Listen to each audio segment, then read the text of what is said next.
Have you, during any part of your struggle with sleep, felt that you've lost touch with reality? Things around you feel unreal. You're disconnected. It feels like you're seeing them through a lens or through a fog, or you feel unsure about yourself. You feel like you're looking at yourself from the outside. You're not sure that you yourself is real.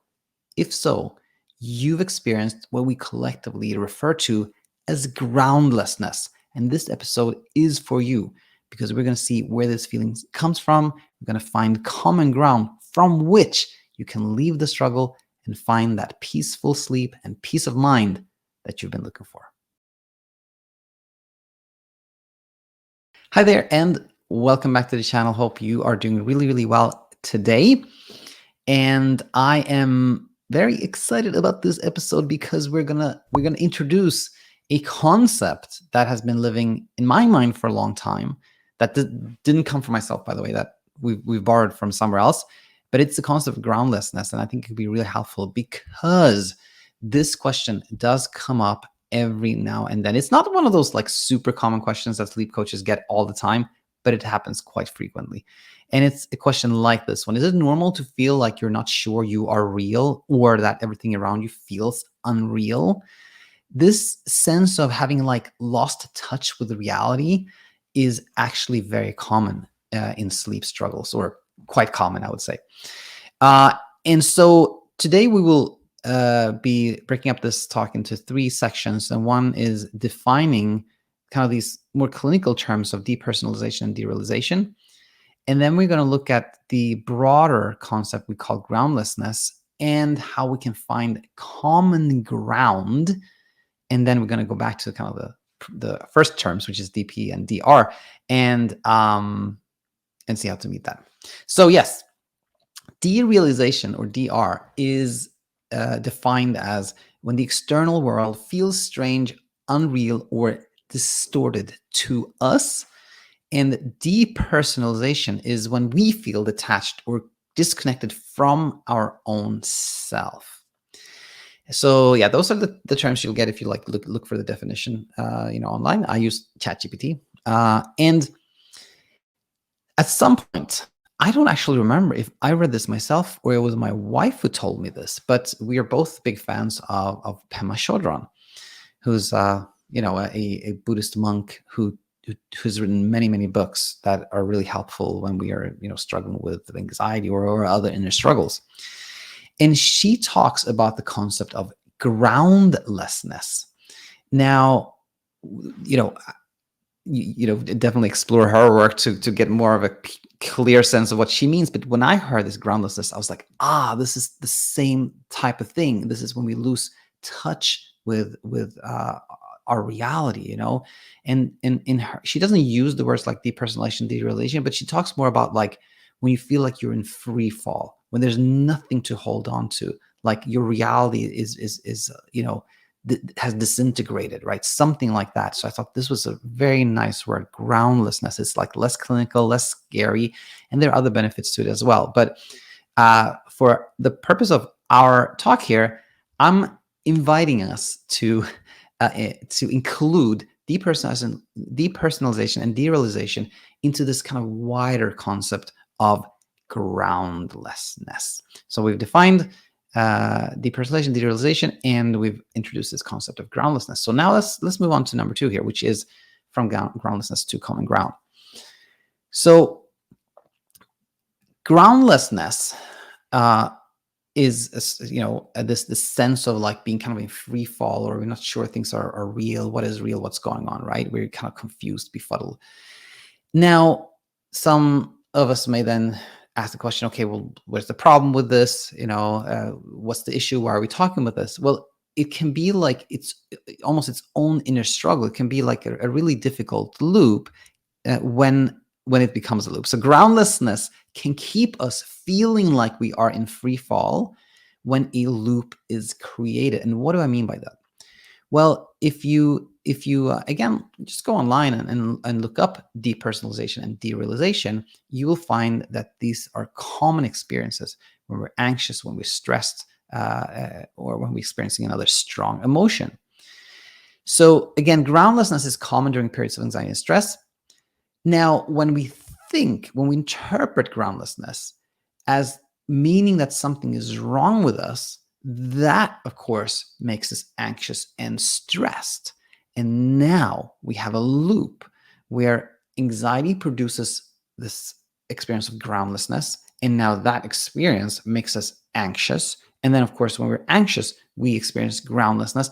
And now we're in a loop where the anxiety can become, even more pronounced, and we have even more of this groundless sensation that we think of as a threat, and that can be very unpleasant, of course. And we're not sure how to leave that loop, and that this is why we're talking about this, because it can be a very unpleasant situation, which then leads to a question of, okay, so how do we leave this loop?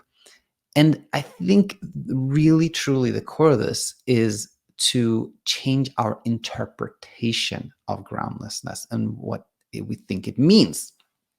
In other words, we can ask the question, how can we no longer see groundlessness as a threat or danger, or meaning that there's something wrong with that? Well, to me, this is the moment of like common ground here. And we can see that we all have these groundless moments, and not necessarily from anxiety or from stress, but often from like a source of excitement, something really, exciting, something nice, something we had to look forward to maybe is actually happening. You can think of it as somebody learning that they're going to be a parent for the first time. They're like, oh, whoa, for a moment there, they can feel like, they're outside of themselves. Everything feels unreal. Like, a moment of depersonalization and derealization can come from, for example, that. Now, I'm going to share one from my life, but before that, just some thoughts on where I think this comes from, or how I think of it. I think of this groundlessness really rising from like our brain is interpreting something as like, this is something really significant, something really big is happening right now, but it's not sure exactly why it's so significant, or exactly what it means in the long term, maybe, or exactly what to do at this point. So therefore, it's like free fall. It's kind of the brain's kind of like, this is really important, but I don't really know what it means or what to do. And then we feel this like, whoa, like, we're floating around, something like that. And yeah, I was thinking of like, since I say this is common, then I ought to have some type of example, right? And in fact, I recognize this feeling. So I had it many times in my life, but there's one particular instance that's stuck out as a nice example. And this was back in, I believe, 2007 or 8. I had just moved from Sweden to the US.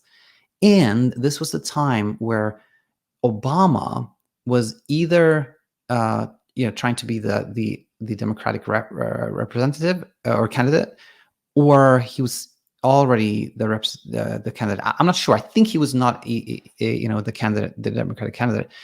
But anyways, I was, my mom is from East Africa, from Ethiopia, and my dad is Danish, and here was this guy who was also like half East African, half white, and doing really well, and was really inspiring, I remember being in Philadelphia, where my uncle lives, and Obama was gonna do a stump speech in Philadelphia, and I was like, can we go and watch him? And my uncle was like, sure. And it was like really early morning. I think he was going to speak at like, 7 a.m. or something. We were there like 5:30, me, my uncle, my cousin.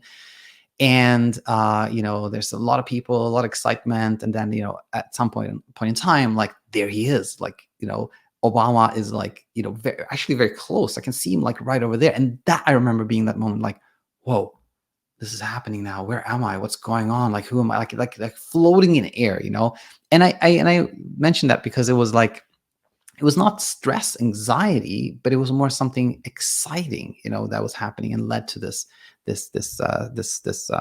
experience. Now, so with that said, now, we can sense that we have like common ground. We've all experienced this. And then the question becomes, okay, so more specifically, how do we meet this, right? How do we meet this sense of being depersonalized or derealization? I broke it up into 3 sections. And the first one, A, I call here, just knowing that it doesn't mean that we're quote unquote going crazy, because that can be a common concern, right? Somebody feels like, oh my gosh, I'm like, I don't know if I'm real, if what's going on around me is real. I think I must be going crazy. And that, of course, can make us even more scared. And we have even more of these experiences, right? So just knowing doesn't mean we're going crazy. In fact, it's the opposite. It means that we have a normally functioning human brain that's doing the same thing that it would for anybody else in certain circumstances, right? So normalizing it, seeing that it doesn't mean that we're going crazy at all, can be really, really helpful. I think that's number one. Now, if we still okay, we see that it's not meaning that we're going crazy, but we still don't like it, and we're like, how can I stop it? I think that's really tricky, because if we're doing something to try to stop it, then we're reinforcing this idea that there's something we should be stopping, that there is some type of threat here, that there is some danger here, which again leads to fear around it, which leads to it happening more, right? So trying to stop it is unhelpful, but on the other hand, befriending it can really, really help. And when I say befriending, I don't mean to say that we're going to celebrate it or be super excited about this happening and be like, oh yes, I'm going to have this depersonalization experience again. Not at all. But any way we meet it that is not an attempt to push it away, to suppress it, to combat it, or anything like that, is really helpful. The more we can think of it as like, I don't necessarily like this, but I know it doesn't mean anything is wrong with me. It's perfectly safe, and it's okay to experience this. That leads to the interpretation of this groundlessness to shifting. And when we no longer interpret it as something that, requires like an anxiety response, then it happens less and less and less.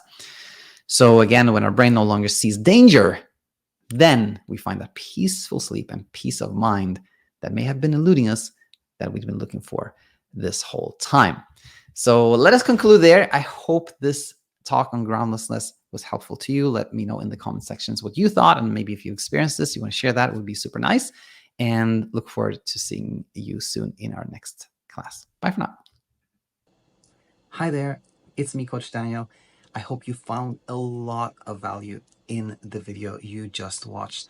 And if you're looking for a bit more personalized support on your insomnia recovery journey, then head over to thesleepcoachtool.com. I think it is the #1 resource for insomnia sufferers worldwide. And there you will find free programs as well as paid programs with certified sleep coaches. You can join a community of people who understand what you're going through because they've gone through it themselves, or they are on this journey of leaving the struggle and arriving where they want to be, just like you, that place of peaceful sleep and peace of mind. So again, I hope the video that you just saw brought a lot of value to you. And if you're looking for a bit more personalized support on your journey, then head over to thesleepcoachtool.com. And if you decide to join, we look forward to seeing you on the other side.